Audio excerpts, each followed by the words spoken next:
রহমানির রহিম। আমি তানভীর রাশিদ। আমি জাতীয়তাবাদী শক্তি আদর্শ গণতন্ত্র মানা একজন মানুষ।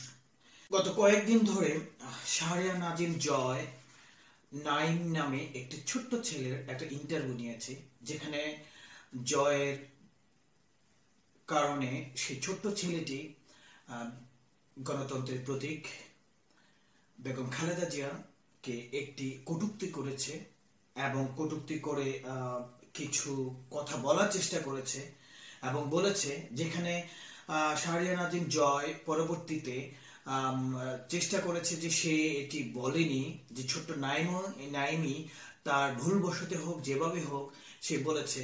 তো আমরা আসলে এটার পক্ষে বিপক্ষে অনেক ধরনের কথাই আমরা ইউটিউবে ফেসবুকে আমরা দেখেছি, কিন্তু আসলে ঘটনাটি কি হচ্ছে আমরা জানার চেষ্টা করেছি। আমরা নাইমের সাথে কথা বলেছি, তো নাইম অস্বীকার করেছে যে আসলে তাকে শাহরিয়ার নাজিম জয় তাকে জোরপূর্বক, এক প্রকার জোরপূর্বকই তাকে বিভিন্ন ধরনের প্রলোভন দেখিয়ে কথাটা বলিয়েছে। এবং তবে আমরা আসলে অতটুকুই সন্তুষ্ট ছিলাম না।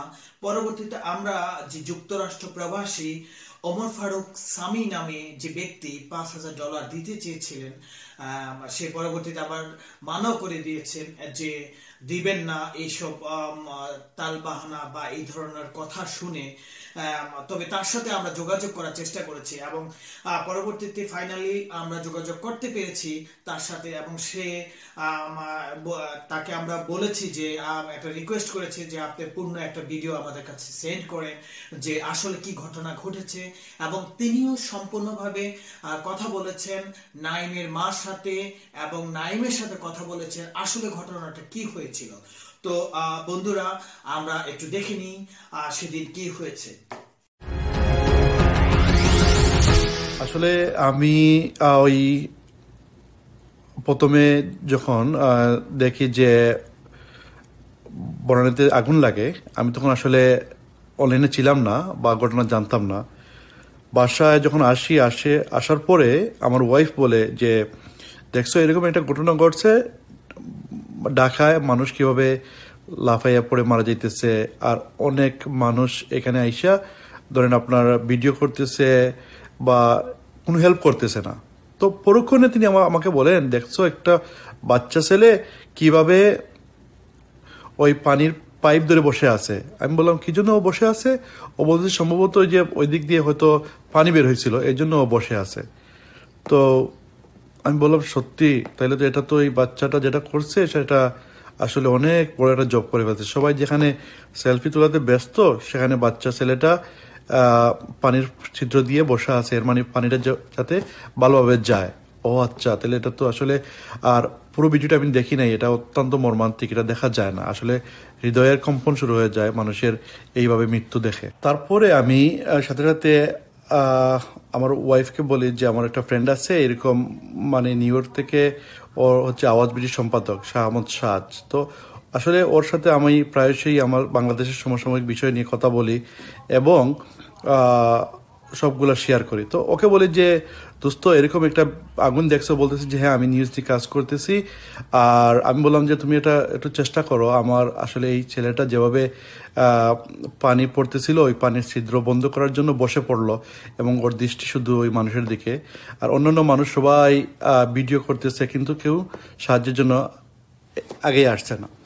তো সাথে সাথে ও বলে আচ্ছা ঠিক আছে আমি দেখি। আমি বললাম যে ওর ওর নম্বর বা ওর ওই ছেলেটা যেটা ফেসবুকে ভাইরাল, ওর ওর ওর কারো ফ্যামিলি নাম্বার তুমি নিয়ে আসতে পারলে আমার জন্য ভালো হয়, আমি আসলে ওদের সাথে কথা বলতে চাই। তো পরক্ষণে কিছুক্ষণের মধ্যে ওই আমার বন্ধু সেটা ফেসবুকে পোস্ট করে এবং সাথে সাথে ও অনেক স্থানীয় সাংবাদিকের সাথে কথা বলে ওর মায়ের নম্বর কালেক্ট করে এবং মায়ের সাথে কথা বলে আমি তখনই মাকে আশ্বস্ত করি যে ওই যে ছেলেটা যেটা করছে আপনার ছেলে নাইম, আমি আসলে খুশি হয়ে ওকে আমি $5,000 দিতে চাই এবং ওর যাবতীয় লেখাপড়ার খরচ আমি গ্রহণ করতে চাই। তখন ওর মাকে আমি আবার প্রশ্ন রাখি যে নাইম কি বাসায় আছে? তখন মা বলছে না, নাইম যেখানে আগুন ধরছিল সেখানে এখনো আছে। পরে বলি যে ঠিক আছে, তাহলে যদি নাইম বাসায় আসে, আমি কালকে এই টাইমে কল দিব। আমি যখন ওই নিউজটা দেখি, আমার ওই ফেসবুকে আসে বিভিন্ন গ্রুপ থেকে, তখন আমি আসলে ওর মায়ের সাথে যোগাযোগ করি এবং মাকে প্রশ্ন করি যে আহ, ইয়ে যে নাইম বলছে ওই টাকাটা নাকি এতিমখানায় দিয়ে দিবে, এতিমখানায় কি জন্য দিবে, ওইটা নাকি খালেদার যে এতিমখানার টাকা মাইরা খাইছে। তখন ওর মায়ের উত্তর ছিল এরকম যে আসলে নাইম বাচ্চা মানুষ, ও বুঝে নাই, ওর শিখিয়ে দেওয়া হয়েছে। তো আমি পরখ করে নাইমের সাথে কথা বলি। নাইম বলে, ভাইয়া আমি আমাকে এটা বলে দিছে এবং আমি এটা করেছি, আসলে আমি এটা বুঝিনি। আর আমি এখন আসলে আহ, একজন পুলিশ ইন্সপেক্টর হতে চাই এবং আপনি আমাকে প্লিজ সাহায্যটা পাঠান। আমি আপনার জন্য দোয়া করব, আর আপনার জন্য দোয়া করব এবং আপনি সাহায্যটা প্লিজ পাঠান। তখন আমি একটু আহ, তারপরে ওর ওর ওর সাথে কথা বলেছে, ঠিক আমি ওকে আশ্বস্ত করি যে না ঠিক আছে, আমি তোমাকে পাঠাবো তোমার সাহায্যটা পর্যায়ক্রমে। আর তারপরে ওর ওর মায়ের সাথে কথা বলি, মা বলতেছে যে আমরা তো এত কিছু বুঝি না, আমাদেরকে যে যেটা বলি সেটাই আমরা করতেছি এবং সেটাই করে ফেলছি। ভাইয়া ভুল হয়ে গেছে, আমরা গরিব মানুষ, আমরা তো আপনারা দিলেই আমরা চলতে পারবো। আর আর আপনি প্লিজ আমাদেরকে সাহায্য করবেন, আপনার জন্য আপনার পরিবারের জন্য আমরা দোয়া করব। আমরা দেখলাম সেদিন আসলে কি ঘটেছিল। পরিশেষে একটা কথা বলতে চাই, নাইম যা করেছে তা সত্যি প্রশংসনীয়, কিন্তু আমরা একটা কথা কি ভেবে দেখেছি, এই নাইমের মতো যারা আছে তাদের পিছে আমরা ঘুরতে গিয়ে আমরা অতি মূল্যবান এবং প্রয়োজনীয় বস্তু আমরা হারিয়ে ফেলছি। একটা জিনিস দেখুন, চকবাজারে ৮০ জন মানুষকে হত্যা করা হয়েছে, এই বনানীতে ২৬ জন মানুষকে হত্যা করা হয়েছে এবং প্রতিনিয়ত তো আগুন লেগে পরিকল্পিতভাবে হোক বা নর্মালি হোক বিভিন্নভাবে মানুষকে হত্যা করা হচ্ছে, মানুষ পুড়ে ছাই হচ্ছে, কিন্তু এদের জন্য আমরা কেউ কিছুই বলছি না। আসুন আমরা প্রত্যেকে এই নিহত যারা হয়েছে এই পরিবারগুলোর পাশে দাঁড়াই এবং যার যা কিছু আছে তাই নিয়ে দাঁড়াই। আপনাদের অসংখ্য ধন্যবাদ। আসসালামু আলাইকুম।